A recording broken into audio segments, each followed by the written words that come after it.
Yeah, I mean, over time, it's just the accumulation of knowledge, and that does slow down, and it becomes easier to be consistent, and also to not involve yourself where you already kind of see where this could be going, and you are able to just step back before you become. That's a good point to make, is like that wisdom of being able to kind of see where things are going and take a step back.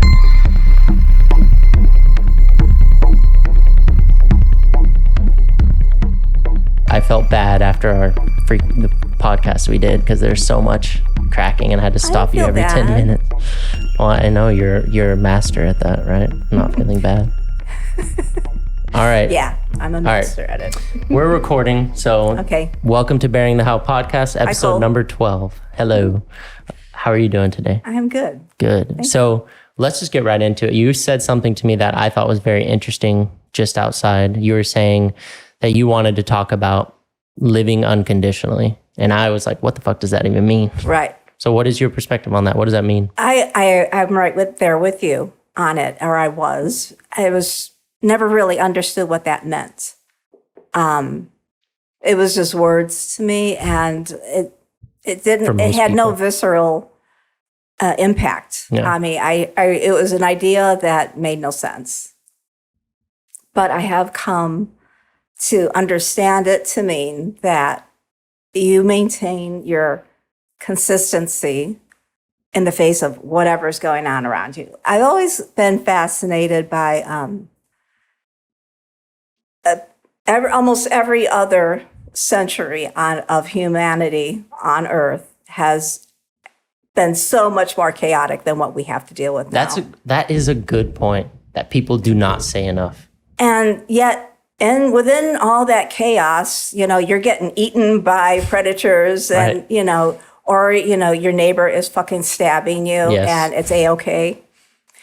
That's most of human history. No, it's true. Very true. It is most of human history, but yet in those times, people still made art. They still loved each other. They still made great literature. And I mean, the list goes on of human accomplishments, archaeology, and it's because some people are able to live unconditionally. And that means, instead of, always being concerned about a threat or a perceived threat or a real threat, and allowing that to inform everything you do, you don't do that. And you actually do the thing that you as a human being individually is good at and came here to do. We kind of have talked about this on our, other podcasts that I've done with Hunter and Chris and everything, that we've kind of gotten into it, but the way that you're framing that is a different perspective. But why do you think it is that, like, our modern day society, it is so fucking hard for people to live unconditionally? Whatever, what you mean by that. To me, it kind of sounds, a way that I can think about what you mean by that is like being consistent. Like, you have to be a consistent person where even if you're, whatever is happening in your personal life, like a good example is your job. Whatever your job is, something that your boss will tell you, and a lot of like younger people don't like it when their boss says like, you need to be more professional or whatever, but that's what that means, right? It means... I don't like that either. But you know what I mean? Like, we all have our personal shit that we're dealing with, and you go to your work and you're supposed to like leave that at the door and do your job, be professional, be consistent. That's kind of the same as unconditionally, but you're like zooming out and saying in your whole life, that's something that you should try to practice to do. And that's like something that some people just don't even think about. They don't even think about like that concept, but why do you think it is that in our modern day society, technology, social media, do you think that has a role to play in why it's so fucking hard for people to? Oh, yeah. You think? I mean, I think even people who are caught up in it and have the least self-awareness have got some inkling that maybe this is not, perfectly suited to producing happiness. Yeah. But I just feel that to live unconditionally means to be able to be yourself 100% in your integrity with people coming at you. And why people are having a harder time like that to do that nowadays probably has to do with there are no actual threats.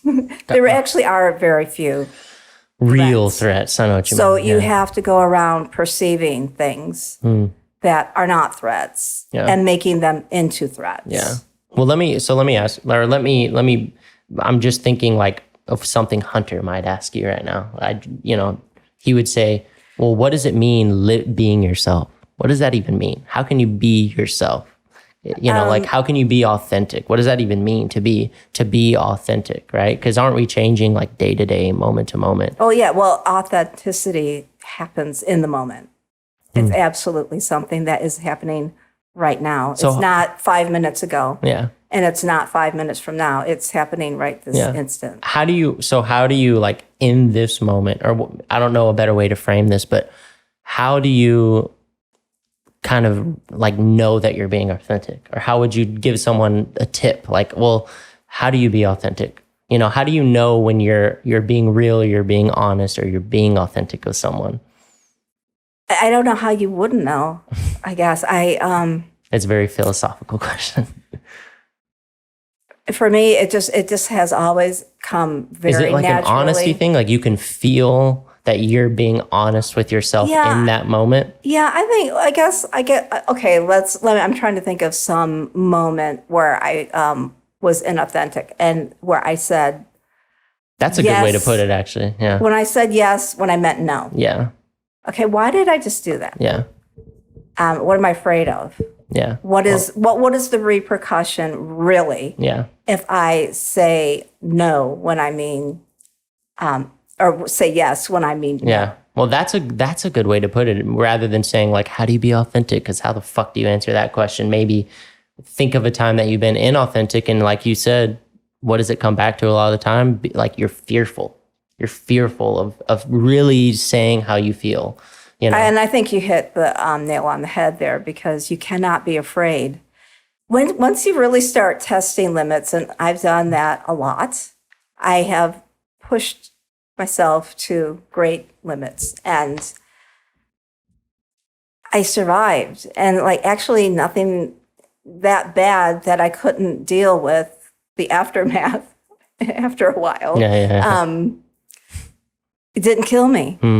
So I'm going to be fucking afraid to say no to you? No, I'm not anymore. I'm not. Like, that's what I love about you. Well, so this is something that, I'm young, I'm 26. Like I feel this shit every day. Like there's stuff that I'm glad that I've become aware of, like, be authentic. It's important. Like try to be honest with yourself, but I struggle with it every day. And I think what you're saying right now is something that people struggle with. Maybe younger people is it's very easy to get so caught up in thinking that like this is everything. Like whatever, like my girlfriend broke up with me. It's the end of the fucking world. They're like, this is it. I'm never going to find someone again. I'm never going to love someone the way I loved her. Like this is the fucking end. So like what you just said is like tying into, that's actually not true. Like if you're alive and breathing, you've gotten through whatever the issue is. But how do you stay aware of that? Like, how do you keep yourself? I know you meditate, which is probably a big part of helping you. It's enormous. Yeah. It really does enhance your ability to detach. Yeah, which is, that's something we talk about all the time. That is not a negative thing. A lot of people would say that detachment means you don't have compassion or empathy, but that is not what it means. It means standing back and observing a situation as it is and incorporating other people's feelings and not just your own. Because that is the way we communicate effectively. And that is how you can be more authentic and communicate that more effectively. I'm trying to think of something. Like Hunter said something on one of these last podcasts that is, I feel like it's boiling up right now. Yeah, I'm sure he would have something pointed to say. What would he say? I'm sorry, I forgot completely. I think like you're saying, what were you just saying 2 seconds ago before you just were talking about being authentic? Well, we were something talking- popped into my mind and I just forgot it now. I took it with too big of a shot of that Jack Daniels, probably mixing it now with one of these energy drinks. I don't remember. Oh, you know what? Actually, it makes me think of this whole idea of, what do you think about this whole idea of seeing reality as it is? Because that's something that we've talked about before on the podcast, which it ties into like being authentic, like this whole question of a good way to live is by seeing reality how it is, which I guess you could put it as detaching. You want to detach, because if you have your emotions so tied up in like whatever the fuck you're going through, it's going to be hard to kind of objectively see things. But I guess I want you to go more into this whole detachment, seeing reality how it is, being more objective.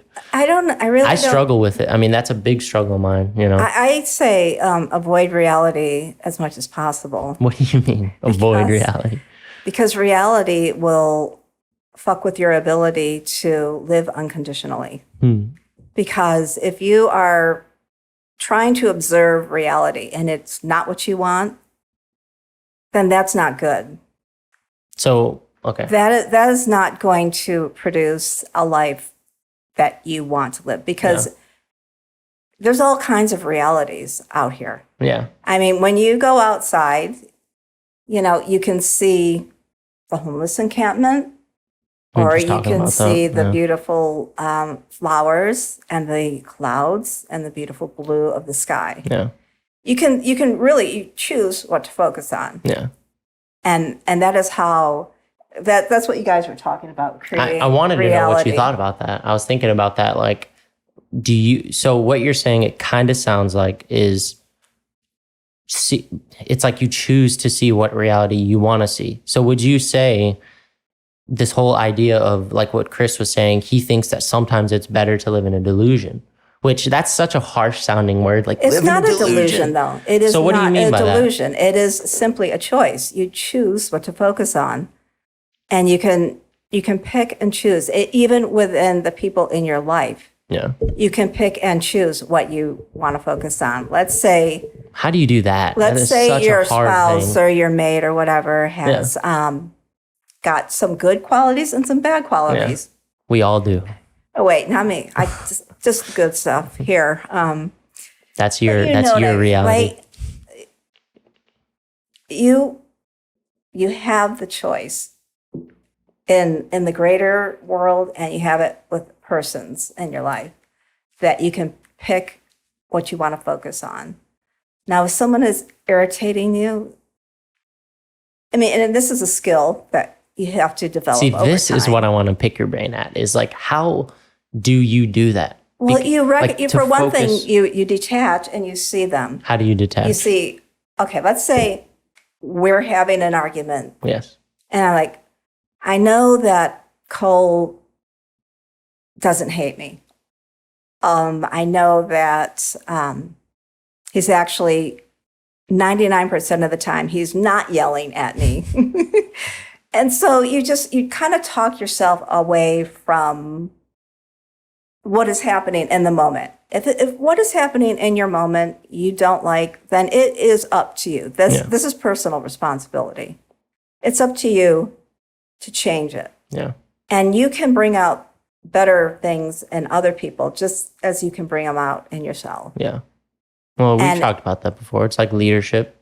That's part of like the whole leadership is, it's your personal responsibility. You can lead a conversation or an argument or whatever. You can, like in your personal life, and it's not even related to work, just personally, whoever you're talking to, like you're saying right now, you really can decide to make that choice and focus. And I mean, I love talking about this stuff because it's like, it's hard. It's like, I want to try to explore how can we bring it up to a level where it's easier to understand? Because it's hard to it's really hard to practice this stuff, at least for me. I mean, maybe younger, if you're just learning about like meditation, detachment, whatever it is. I'm a big fan of like Jocko Willink, and he talks about it all the time. But Right. it's one of those things that's, it's really hard if you face a situation. I mean, at work, if there's an employee that is constantly pushing your fucking buttons all day or whatever, that's one of those situations where I do believe in that situation. You can make it better, but how?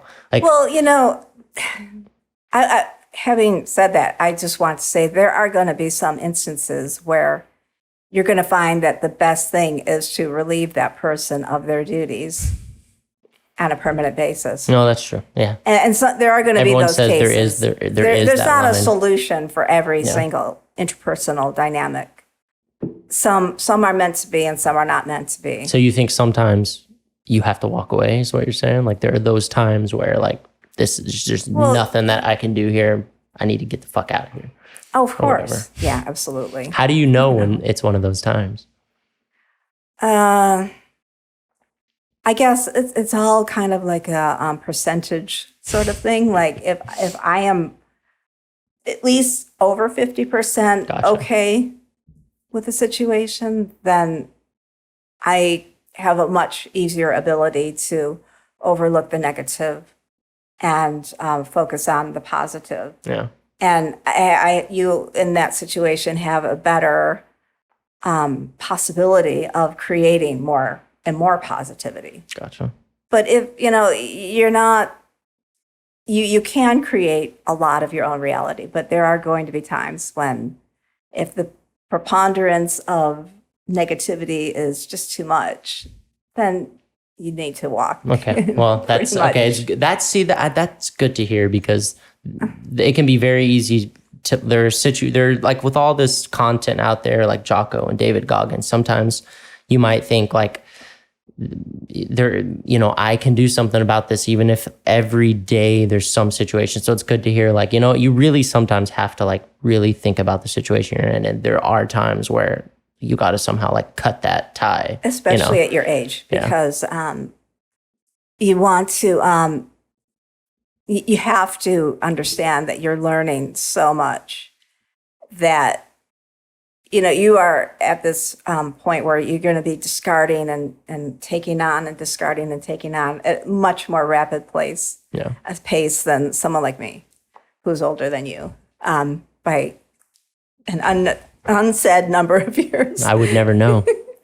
But I mean, over time, it's just the accumulation of knowledge, and that does slow down, and it becomes easier to be consistent, and also to not involve yourself where you already kind of see where this could be going, and you are able to just step back before you become. That's a good point to make, is like that wisdom of being able to kind of see where things are going and take a step back. Like that's huge, I think. I think when you're young, like you just don't see. Everything is fucking right here, right now. Like there is no future. It's like. That's how I still feel that way. And I think that is the best way to live.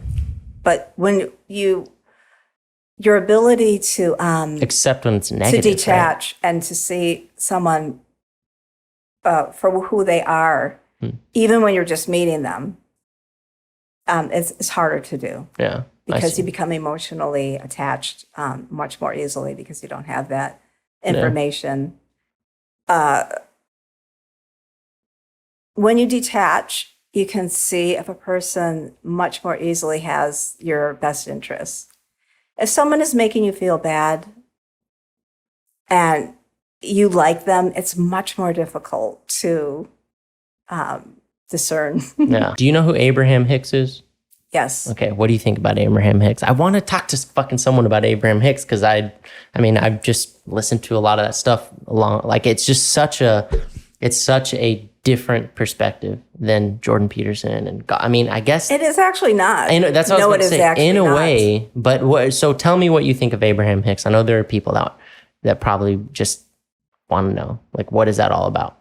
If there are people watching I'm not that sure don't know. I'm the one to explain what it's all about, but you know I'll tell you what right? I think what for myself is that I have found a lot of it to be very valuable, but I have found it completely necessary to block out the implausible parts of it. such as channeling universal intelligence or whatever. That might be happening. That's what she is, That right? might be happening. That's what she is. She's a channeler, and there's like beings. I don't know. She would not use that word, and Gotcha. so I wouldn't, use Gotcha. the word person.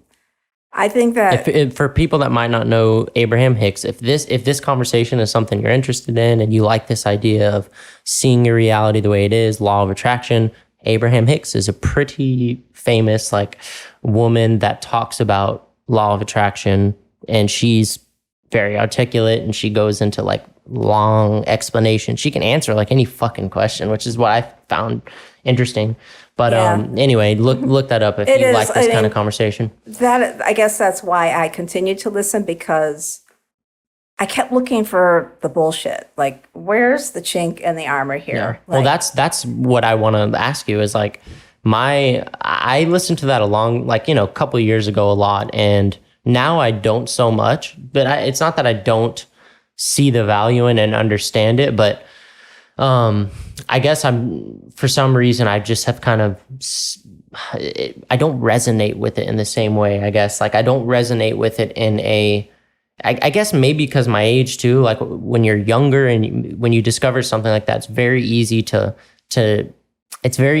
not see that you still have to like work. There's still things that you have to be responsible for. It's very easy to think law of attraction. Oh, I can just meditate and think all day, every day, and things will come. And maybe like you can, but for the most part, that really isn't what it's about. Well, see, that's what I want to ask you, because that's what it is. It's so easy to think that's why people call it bullshit all the time. People say, it's woo-woo bullshit. Because when you say law of attraction, people think that you're sitting down and you're saying affirmations, I am wealthy, and that's going to bring it to you. That is not what she's saying. What is she, from your perspective, what she's how do you kind of interpret it? Because let me just say one thing is that the way that I think some people, maybe skeptics, people that say woo-woo bullshit, this is ridiculous, like people who say that about Deepak Chopra, that kind of thing, I think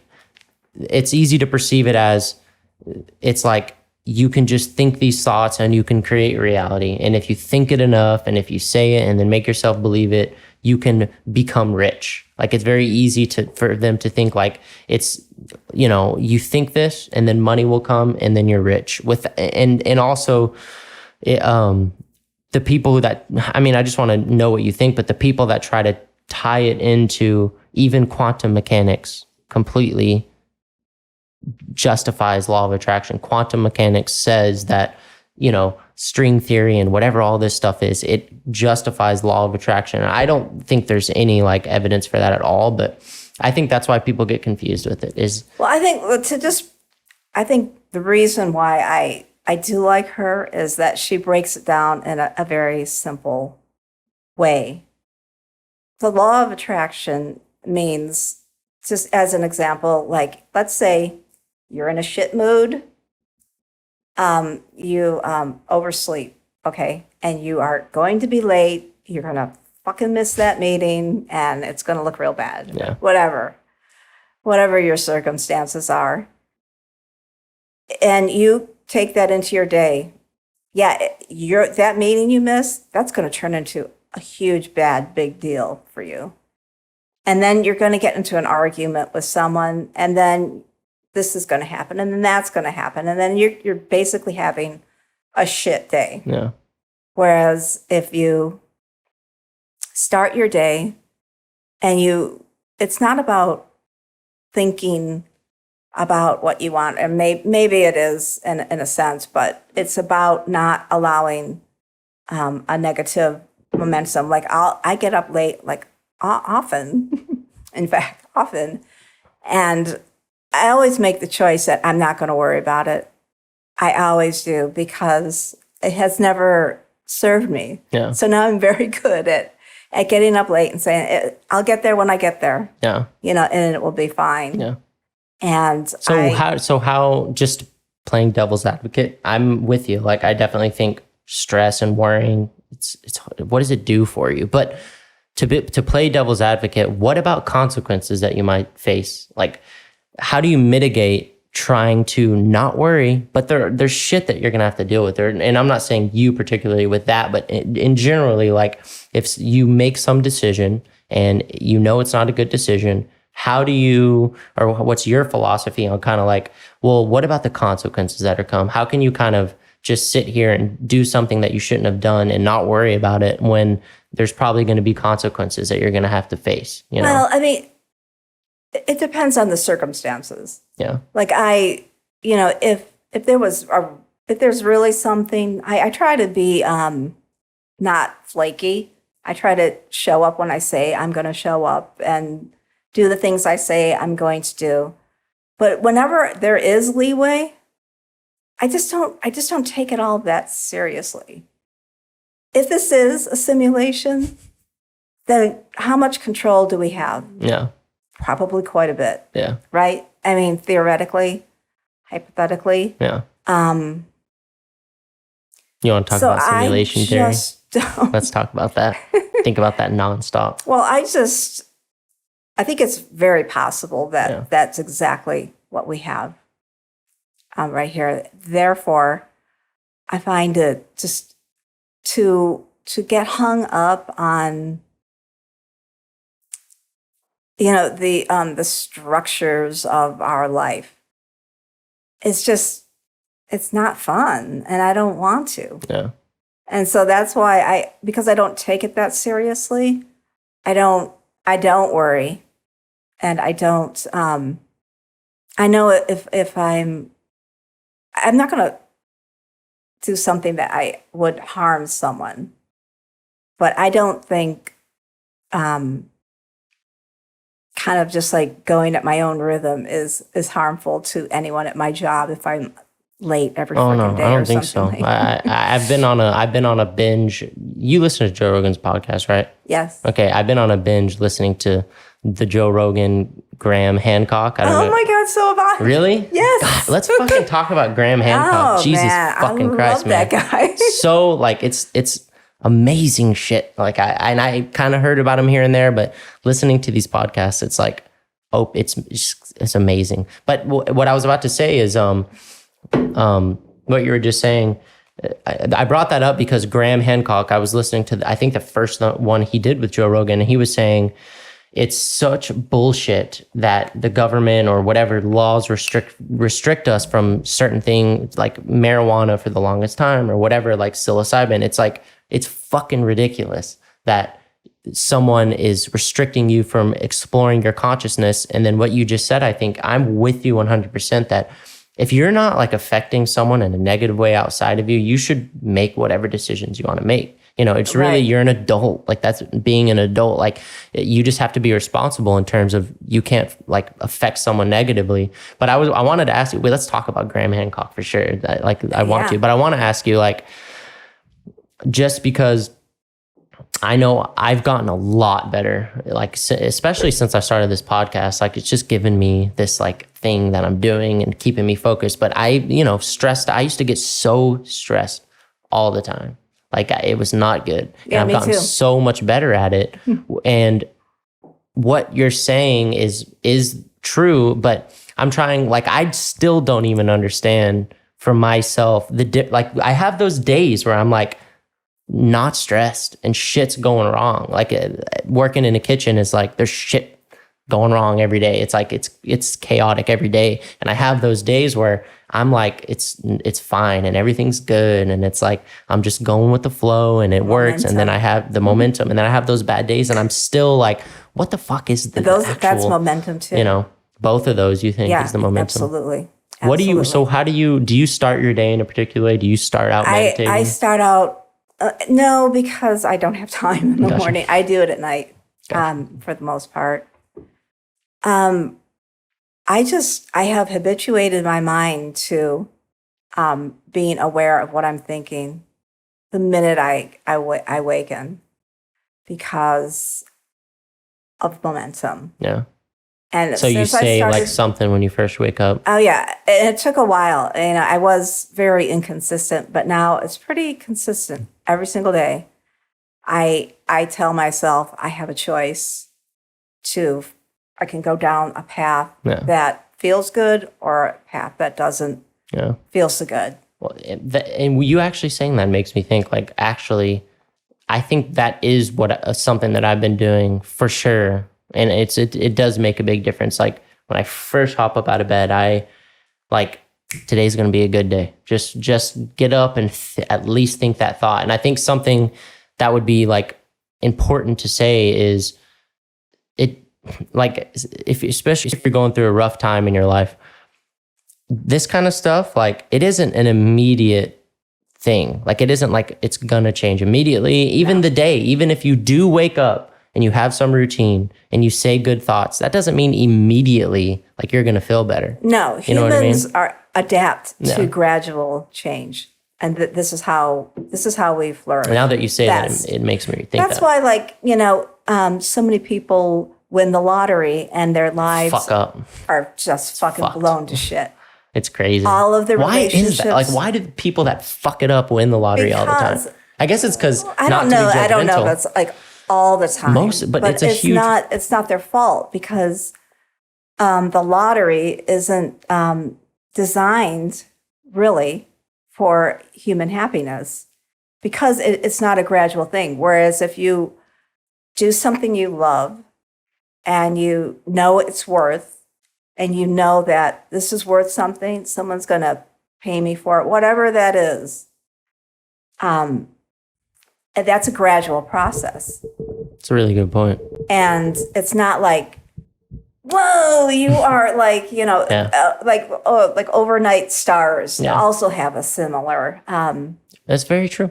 Falling apart of their lives. Like, what do you think that is? The whole gradual, like, what do you think? Why do you think it is that it is this gradual? And that actually makes sense with what we were just saying, that like kind of younger people often think like, man, if my girlfriend dumps me, this is the fucking end of the world. I've been there, multiple times. So like it kind of ties into the same thing, that it's this gradual progression.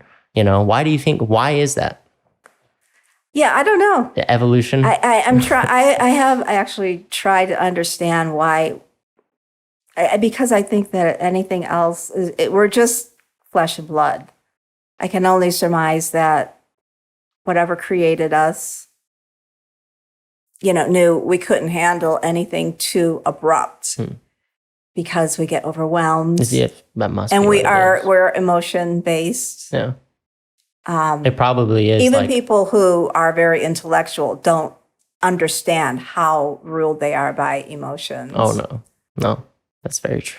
That's something I'm so fucking glad Jordan Peterson talks about a lot, because he's such a like intelligent intellectual, and he just says it like, my emotions, you don't know what the fuck your emotions, your emotions control you for sure. Right. Absolutely. Or you sure you don't want a shot? Let me take one more.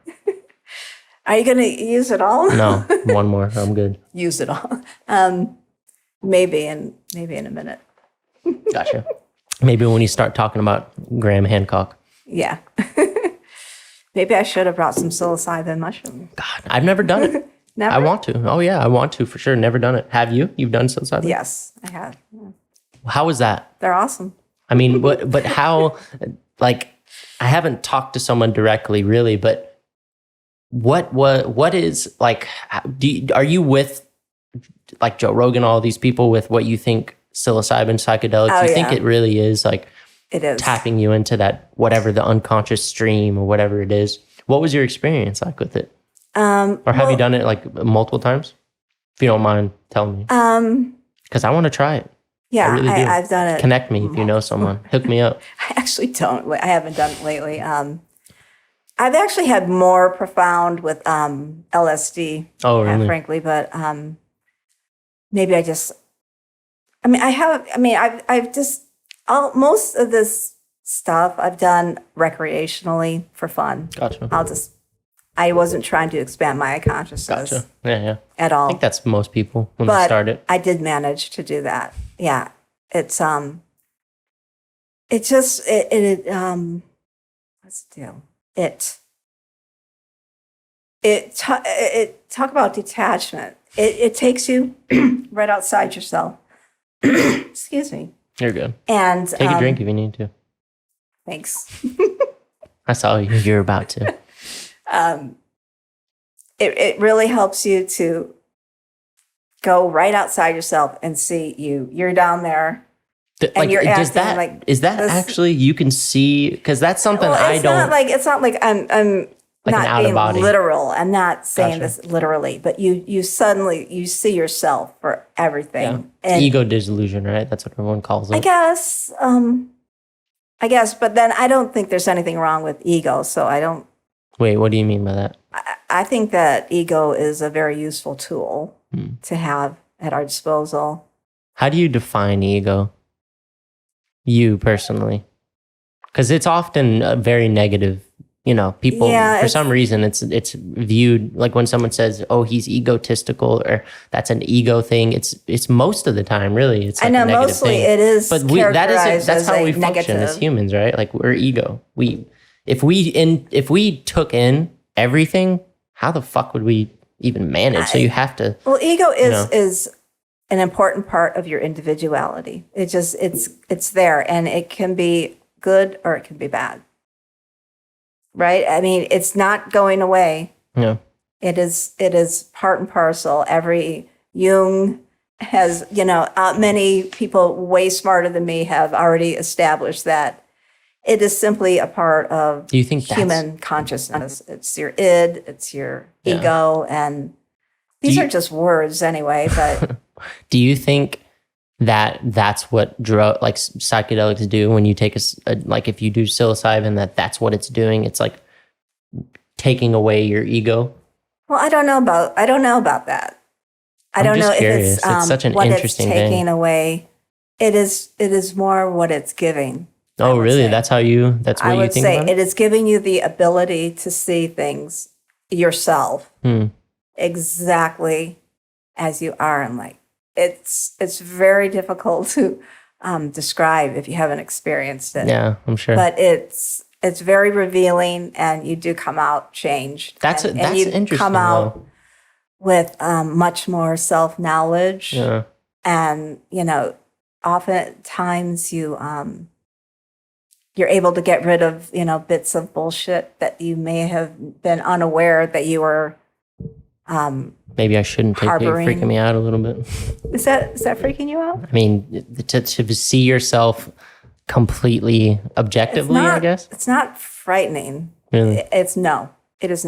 You never had a bad trip? No. Oh, really? Wow. No, and I've actually steered, when other people started to have bad trips with me, I've been able to steer them away from it. And you should be a fucking shaman. Maybe maybe that's what you're meant to be. Move to the Amazon and start giving people ayahuasca. Be a shaman. I've never used ayahuasca. I wouldn't mind. Yeah, I would. I want to try this shit. I do. But to go back, I thought that what you just said, that's interesting. That's not the way, at least from a lot of people that I've been listening to. They don't think of like when you do a psychedelic as it gives you. It's like kind of what Jordan Peterson says, that it's like it removes the filters. Like consciousness is like filters that were put on us so we can actually function. Which is a gift. Yeah. Well, it's a good way to put it. It is temporary. It's not like, you're never coming back again. Like, although some people may not, but most people do. Yeah. That's what I've heard is when it gets scary, when you're in that state and that type of anxiety starts hitting you. Jesus, can't even imagine. Well, that's when you have some Jack Daniels. What about DMT? Have you ever done that? No, I have not. Do you want to try that? At this point, I don't think I need to anymore. Like I have probably gotten what I needed to get out of the psychedelic experiences I've had, which have been numerous. So. What about this? I've been making this proposal for all of us for the podcast group. We should all get together and do fucking psilocybin together. That would be insane, right? Actually, that would be, because that's pretty... I'm serious. You guys, let's do it. You guys that are watching, all two people. Mushrooms are much more gentle. And really? I think that might be a good way. But I never had the same... For me, I didn't have the same revelatory With LSD, you're saying? as I did with LSD. Yeah. Well, I need to think about which one I want to do to start with. Probably psilocybin. Probably would be. But this is all very hypothetical since they're both illegal. Yeah. Oh, whatever. I don't care. Okay, Graham Hancock talking about psilocybin. Let me just say something that's been on my mind that like blew my fucking mind when I first heard about it, which is he was talking about the Aztecs. I think it was the Aztecs, that they were like tripping on psilocybin the whole time that they were sacrificing and killing all these people. It just like blew my mind when I was listening to this, just really trying to like put myself there and imagine that what that world looked like, to be this ancient civilization tripping on mushrooms with this god, whatever, telling you that you're supposed to sacrifice all these people.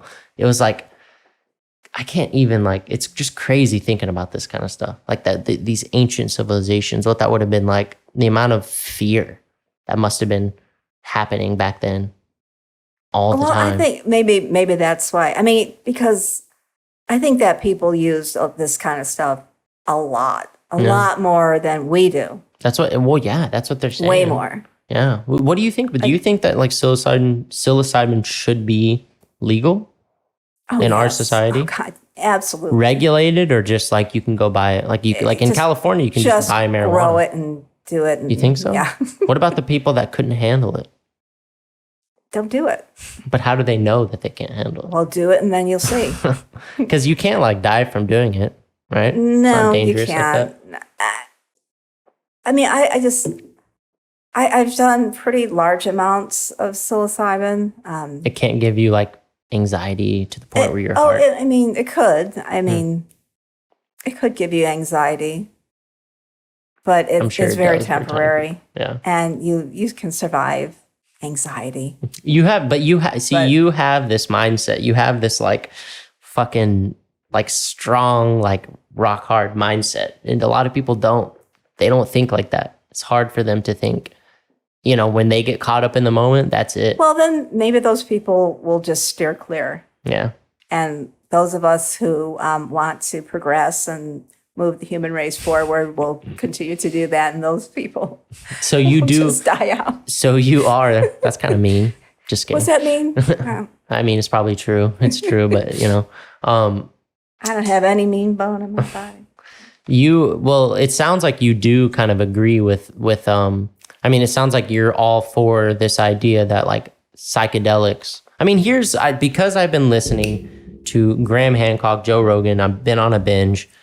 It's like made me really reassess psychedelics and drugs in general. It's really made me think about it. Like it's pretty insane how fucking like closed-minded a lot of people are in our society, and how like taboo and weird, and how like psilocybin, whatever drugs, it's not yet really a part of the mainstream conversation or whatever. And it's looked at in such a like, it's looked at pretty negatively. At least I'm from Texas. I'm from a conservative state, and for sure there it was not.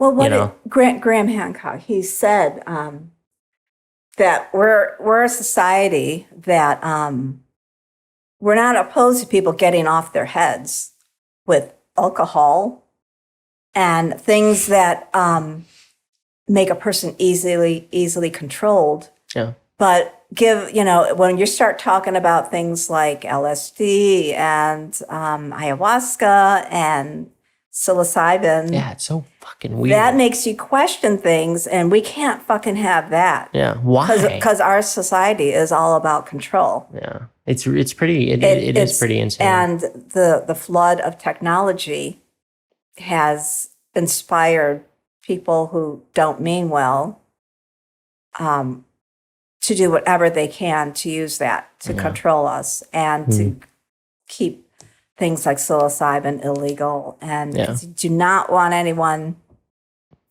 seeing things as they are. Yeah. Because what do you ever think about how did that start?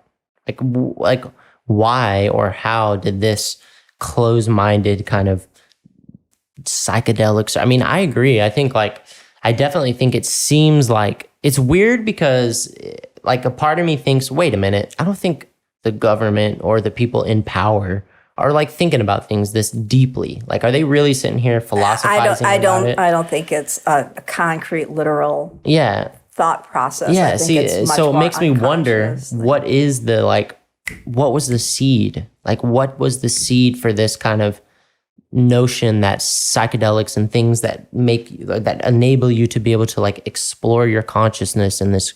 When did that start? The seed that's not good.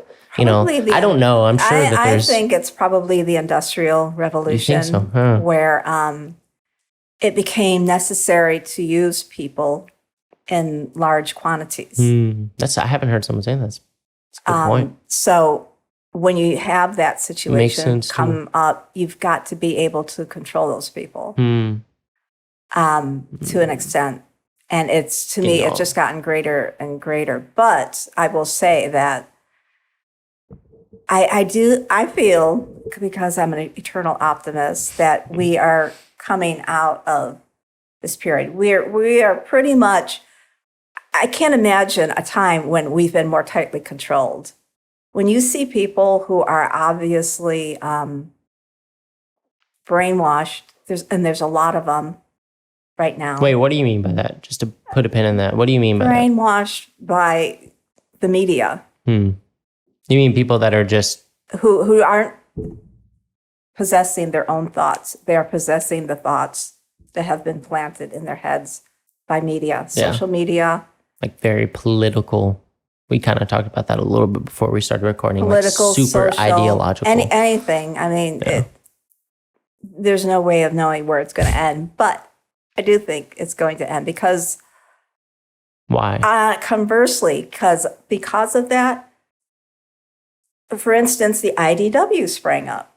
And if it hadn't been for them freaking out, the IDW wouldn't have sprung up. Yeah, you did mention that. It made me like how Jordan Peterson put his fucking family on, what he did. I didn't think about it really like that, but he was instrumental, and that's why I thank him. Yeah.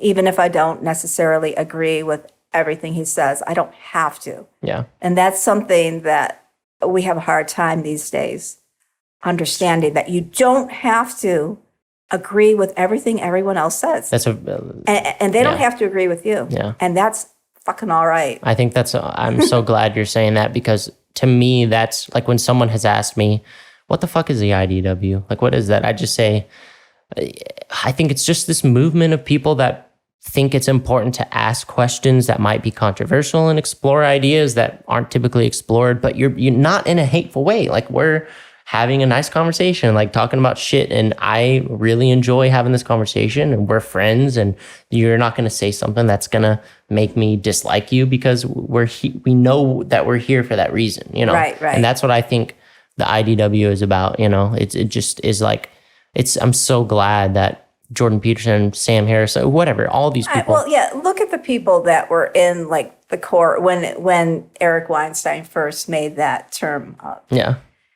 Joe Rogan and Jordan Peterson, Sam Harris, Brett Weinstein, really Eric Weinstein, Dave Rubin. These are all very different people. Yeah.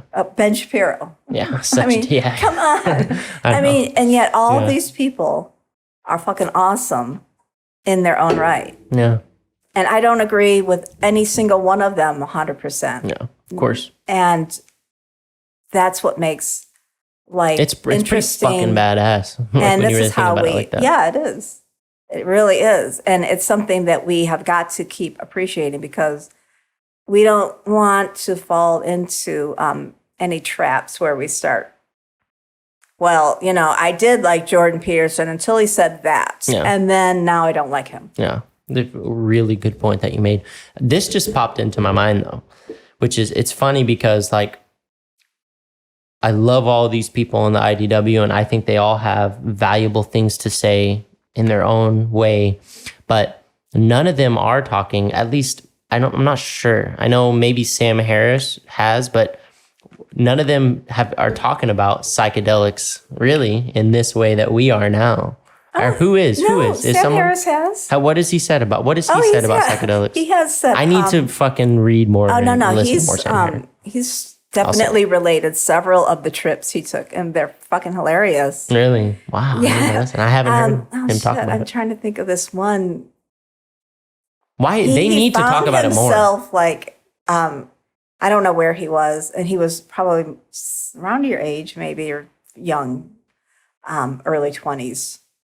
And he was on one of his first psychedelic trips, and somehow he got himself into a boat, and he was in the middle of a lake. I don't know, all by himself, tripping his fucking head off. Jesus Christ. And, I need to listen to this. I haven't heard that. Did you ever listen to any of the Paul Stamets, Joe Rogan? No. He's like this awesome mushroom guy. You should listen. Oh, actually, I think I have heard him talk. Wait, do you mean, is he the guy that's talked about like the organism in mushrooms and how it's like huge fucking, yeah, I've listened to one, I think, but I need to listen to more. Well, that's the one that I'm referring to because I think he's only done one. Tell me, what is well, the gist the of it? experience he had when he was a young teenager, I think. The first time he took psilocybin, he had stammered apparently as a kid, which is, I would imagine it's something that, talk about momentum. Oh, yeah. I think it's a condition of momentum. You do it once, you get negative feedback, and you think you're out of control, and it continues to get worse. I think it's one of those psychological things. Anyway, so he took a bunch of psilocybin. He didn't know what he was doing. He didn't know how much or anything, but he took a lot, apparently. And he just sat in this tree, and there was an enormous storm. Wow. Like that, he said it went on for hours, and maybe that was just his perception. But lightning, and but he was okay. He was unscathed. He was thinking at the time, like maybe he should get the fuck out of this tree. But at some point during that trip, he asked himself, "What is this stammering thing I'm doing? What is this?" This is like what I was saying happens when you are on a psychedelic. You find these things that don't serve you, and you see them for what they are. And that's what he did with his stammering. And when he got out of that tree and he came down from that trip, he didn't stammer anymore. Wow. Psilocybin, right? Yeah, that was psilocybin. I mean, God, if like psilocybin, people that it helps them with anxiety, it helps with depression, it helps even the people that they have cancer and they have a life expectancy for whatever, and it helps them cope with that. It's mind blowing, really, if you think about how much it can help. Which is why I want to try it. Yeah, I do recommend it, and I don't think you would have a bad trip. Why don't you think I've that? I've never heard of anyone having a bad trip on psilocybin. Oh, really? No. I've heard of it. Really? I had a friend back in Texas said that they had a bad trip, like just freaked them out, anxiety, paranoid. Well, I highly recommend, like I said, I always have some alcohol on hand. Oh, really? Wow. Yeah. And it's also environment, right? Know, like the environment that you're in is super important. Like you need to be comfortable where you are. Not for me. You're different, right? Out and about. You're a different breed, all right? Out and about anywhere. You're very optimistic, which I wanted to ask you, how do you, what is the whole being very optimistic? How do you be very optimistic?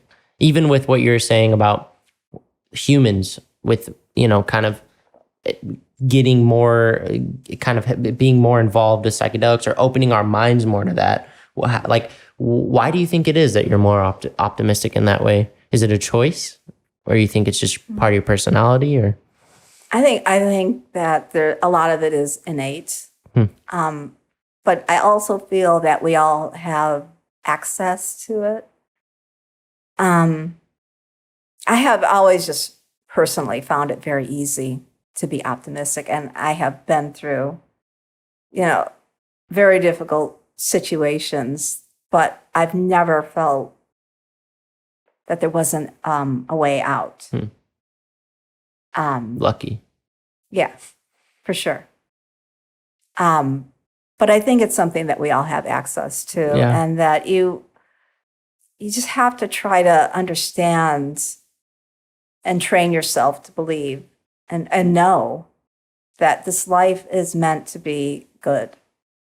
It isn't, none of us came into this situation as a human being thinking that we were going to have a shitty, stressful life, and it was going to be full of fighting this and that, injustice, and none of us did that. I just can't believe there would be no point, because it doesn't serve any purpose. Yeah. It doesn't advance civilization.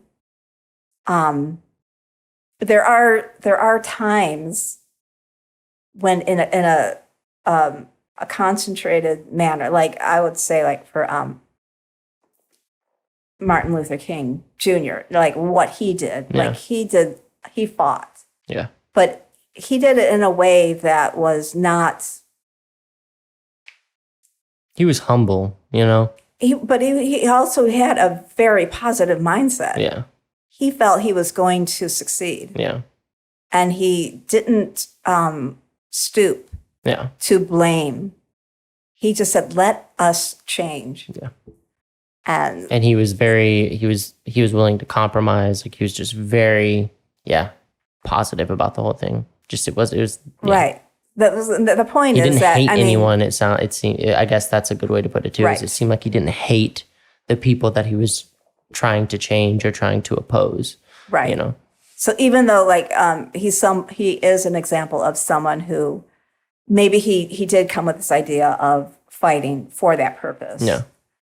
It was a beneficial fight, and not just a fight where you're just a victim and you're blaming.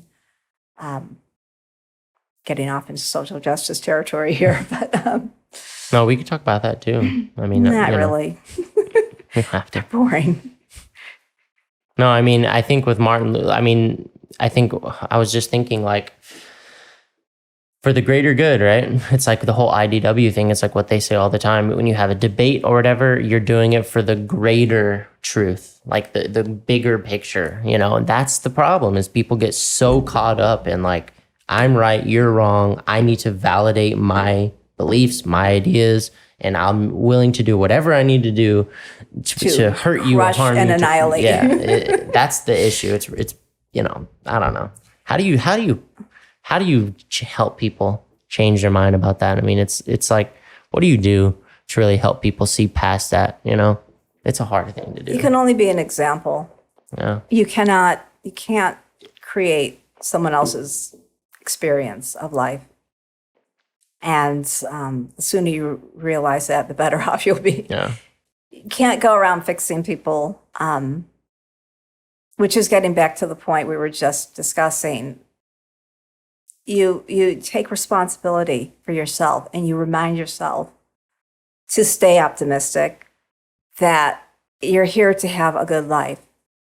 And if you have a good life, that the people around you are having good lives too. Yeah. Yeah. I agree with you. And what made you come to that feeling or that belief that you think that this is supposed to be a good life for us? I guess I always thought so. I was always very like, as a kid in school, I was like, what the fuck is this shit? This is not, I was just like, I know how to read. I know how to write. I can do math. Can I just fucking go now? No. Please.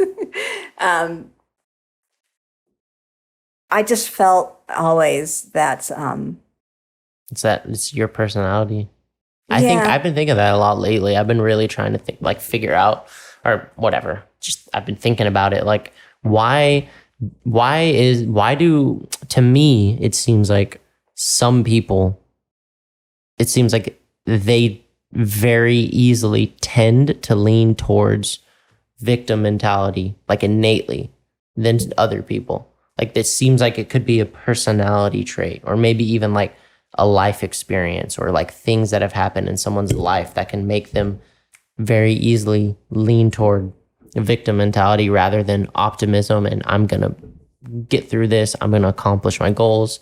It seems like it's kind of personality based or something. well, I mean, everybody does have their own individuality for sure, and their strengths and weaknesses. But Like Jocko Willing never probably ever fucking had that mentality that like he's helpless, you know. He just seems like the type of guy. no, that, like you know. you have to. Like someone who can't remember who said this recently, that they were never afraid. But I can't believe that. You have to have not to be something, you have to not be it. You have to experience like both. I gotcha. Yeah, Jocko said that. I think he said like, or one example that makes me think like what you're saying makes me think about that is he said that when he was going through buds, he never ever once thought about like giving up or quitting, you know? And Well, yeah, but that doesn't necessarily mean that he didn't have periods where he had the fear was or the doubt afraid or whatever, something, yeah. or, just because you are afraid doesn't mean you're going to give up. That's a good point to make. You know, I think a lot of people, the moment that they feel that fear or unknown, that's when they give up. When you feel like this is fucking pointless. There is no reason for me to do this. That's the feeling. I think people give up there, you know, got to push through that, right? Just like getting back to what you said, like what causes people to be adopt like victimhood? It is conditioning. It is the shit that they teach you in school.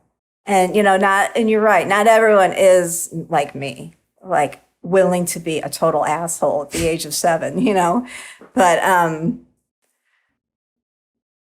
we could do a lot to improve our schools, and people are doing things. And like Sam Harris's wife, she does that, meditation for kids, Yeah. which is pretty awesome. Yeah. Just, I do believe it's cyclical, and that we're kind of like really, we're hitting the real nadir of this sort of thing, and that there's nowhere to go but up. Well, it's hard to imagine. That's a good attitude to have. Under what about nuclear war? See, there's people that AI. What do you think about this whole AI? Like, there's people that really have the complete opposite mindset of you that think we're fucking done. Humans are done. AI is gonna like take over and just kill us all because it doesn't need us. We're done. I think we don't really know. Oh yeah, I don't know what tomorrow is going to be like, much less fucking 10 years of AI. So you just choose to be optimistic. It's just you want that. You choose that. I can't affect it. I can't. What I cannot affect, I do not concern myself with.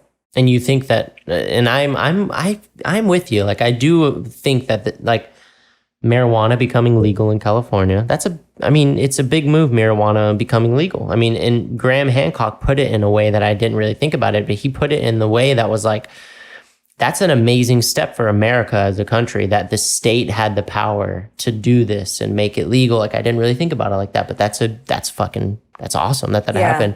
And hopefully it'll move to like psilocybin, which I think the way that I think it was Joe Rogan talking about this, but I agree with, it would be awesome if, I'm not sure about just making it legal for everyone, because I think it's I've never done it, but from what I've heard, like it's powerful, and you can have bad experiences with it. Not you, because you're like a fucking hardcore, somehow you're just optimist all the time. But some people like, probably it could fucking ruin their life if they have such a bad psychological experience with it that, I've heard that. Well, but you're like your friend who had a bad trip. That was just anxiety. Yeah. Well, and yeah, my friend is fine. But there are people that I've heard, like Joe Rogan's talked about how, is it him? Yeah, it's probably him. Even with marijuana, the experiences where it like fucks you up and it stays. It's like post-traumatic stress. Like you have this crazy fucked up psychological experience, and then even after psilocybin, marijuana. Oh. Yeah, I've heard them talk about that. Really? Yeah. Oh yeah. Like it causes such extreme paranoia that like it fucks with your psyche or whatever. Maybe that's just innately some people's personality. People that there's even the conversation that marijuana accelerates like schizophrenia in some people. Like they've done it and then the schizophrenia has come out and like fucked them up.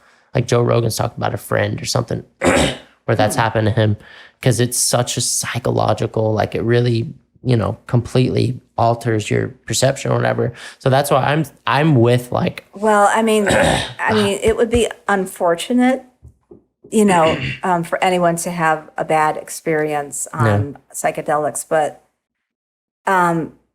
some people just get in their car and get rammed and die. That's a pretty bad experience. That's really bad experience. Yeah, it is a bad experience. Yeah. So bad experiences are not isolated to the ingestion of substances. So you think it's that's a good way to put it. And I think it should be legal. I think maybe it could be legal in a way where you can get prescribed, or there's like a place that you go to take it, where there's like a guide or something that helps you with it. Then you have a third party putting their biases and their own fears and their own stuff.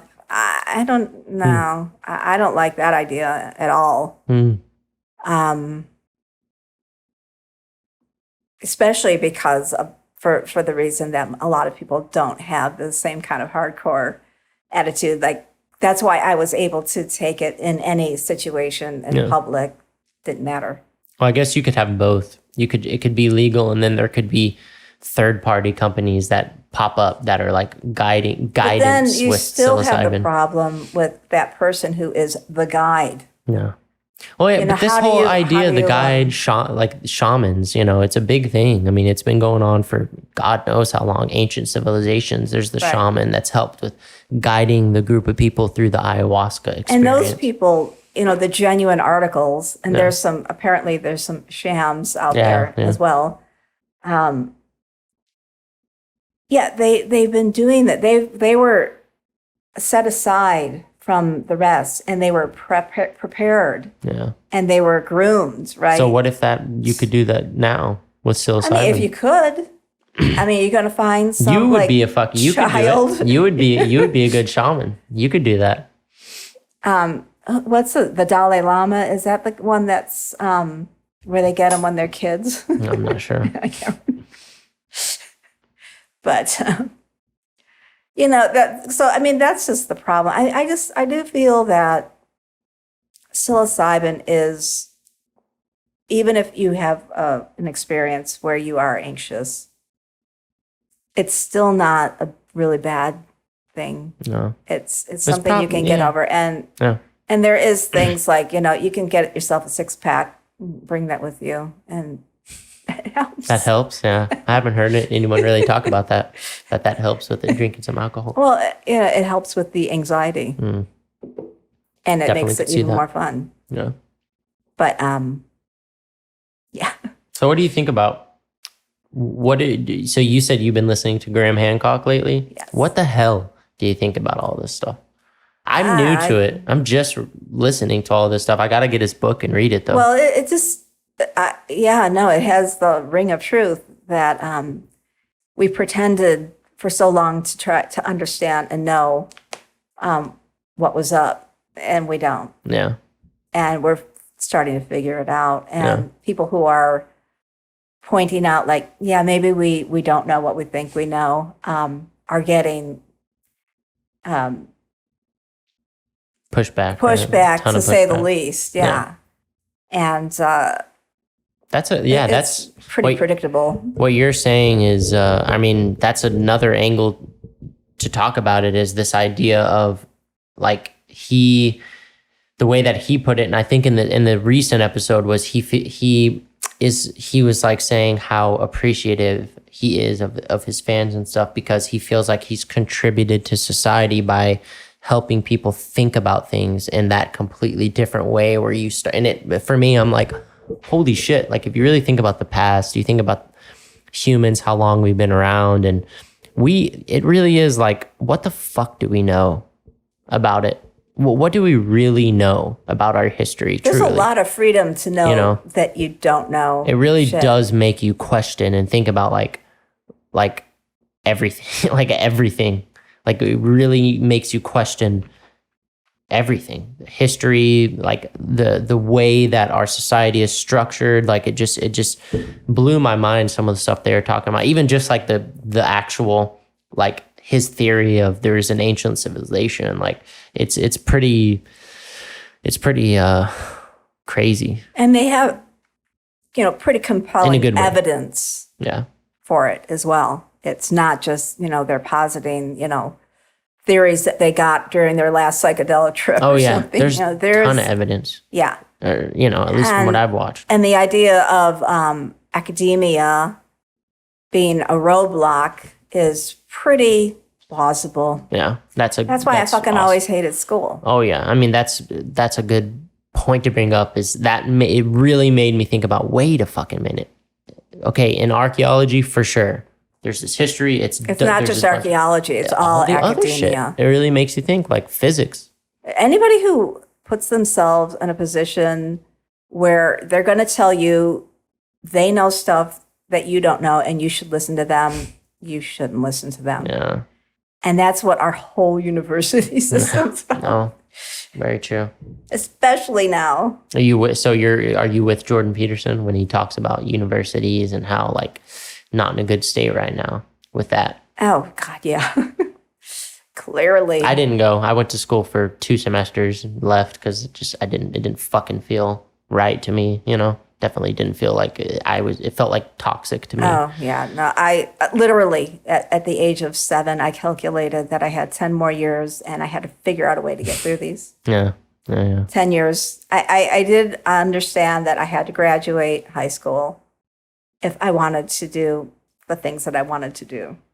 Have you been in, I'm just curious, like, are you native California, Los Angeles? No, I'm from Detroit. Oh, really? Oh, Suburban that's right. Detroit, yeah. Yeah. When did you come out to LA? A long time ago. I came out to LA about 7 years ago. Oh, nice. You like LA and more? I lived in San Francisco for a long time. Oh, that's all right. What do you think about San Francisco? I've heard, I haven't been there, haven't visited, but I've heard like it's not in a good state, at least no, some people. It's not. What is that all about? Well, it's become unaffordable for everyone, but people who are making way more money than most people make. Is it So San Francisco where there's people living in their cars all over the place? Is that San that's Francisco? also LA, FYI. LA a lot too. Yeah. Yeah. But yeah, it's really bad because the friends that I have that are still there, that are holding out for God knows what reason, I don't know what they're doing still there, but San Francisco used to be a very safe place. Like Fucking Full House. The TV show Full House, Oh, right? yeah. Jesus Christ. I watched that when I was a kid. It's like a beautiful, perfect family, little town and a perfect home. Just crazy. That's not the image at all that you get nowadays. When I moved there, we'd be out at all hours doing all sorts of shit all the time.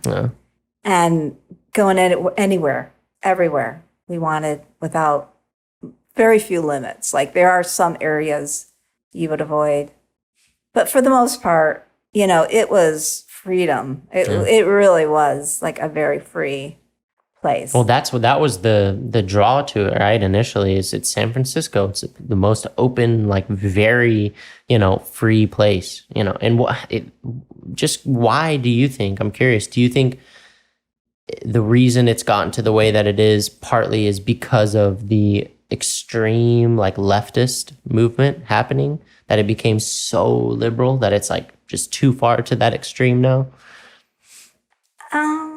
I don't know. Too much freedom isn't freedom, right? Of that. In this instance, I have to say that economically, it helped create the ugly place that it is now. Because people like me, for instance, all the people that went there to be free and not to just live and let live, are not there anymore. Yeah. But you're smart. A lot of people aren't. It's not registering to them. But a lot, the reason why we left, and so many people like artists, musicians, etc. It's just a simple matter of economics. You know, you cannot afford to live there. No. Yeah. I see. If you're still there, you're in a rent-controlled apartment, usually. Yeah. That's pretty crazy. So The tech companies. the tech boom, you know, there's been these waves of tech that have come through. And every time that's happened, they've kind of like changed the character, literally, by just sort of paving over what was there and replacing it. And literally, architecturally, they're doing that. I mean, not in the neighborhood so much, but it's just it looks totally different. They rip out interiors of this old cool stuff, and it's happening here in LA too. Yeah. Actually, but Well, I wonder why is all the big, I mean, I'm not sure, like, I'm just kind of a theoretical question, but why the hell are all the big tech companies in that area? Why aren't they somewhere else? You know? well, because it is a nice place. You know, it's I've never been. Now I don't really feel like I don't care to think so. go too much. Well, I mean, People shitting in the streets and stuff is what I'm hearing. yeah, it's not so fun, is it? Yeah. Geographically, it's beautiful. It's got mountains. It's got, you know, it's surrounded by water, and it's very, you know, attractive. Yeah. And the old architecture is very, you know, quaint, I guess. You know, you call it Victorian.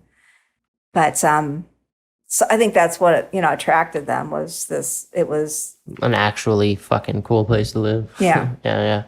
I wonder if that makes me think, like, if the tech companies, the ideology that's really at the center of a lot of these tech companies is like a direct thread to why San Francisco is the way it is, you know? Just makes you, I mean, it must be. I think it kind of is, because then it did end up stimulating what was already, you know, it was already very left. Yeah. And then it helped really to usher in today's version of leftism, which really doesn't bear any resemblance. Maybe like 10%, 20% is still there. Do you mind talking about that a little bit? What do you think? What is what is leftism in your opinion today? If you had to say, like, this is kind of how I see it. I think it's got blown way off course. I feel that when I look back, I'm somewhat embarrassed that I did embrace it, because a lot of it I did embrace rather uncritically. And what do you mean? Well, I just took things as being correct without actually exploring those ideas and understanding them properly for myself. Yeah. And, you know, since I've done that, they don't necessarily hold any water. But having said that, some of the core ideals that did attract me in the first place was compassion, you know, and caring about other people. And I still have that. I just don't call myself You don't like labels. You don't know. like the labels at all. No, not at all. Do you think labels are necessary though? No. For what? To function in society? What for? Just to have some identity to, you know, what do you think about that? But then you're just like, well, okay, that's actually a really good point, because when you adopt that, then when you have that label, like I am going to be left of center, and I'm going to be all the way down on the spectrum. Yeah. Then you have no freedom. You have no room to move, because that's your ideology. Yeah. And that's who you are. And you lose your individuality. You lose your purpose. You lose your joy. And it happens on the other side of the spectrum too. Yeah. Anytime you adopt a label, this is why I don't like labels. Yeah. You confine yourself to the characteristics of that label. Yeah.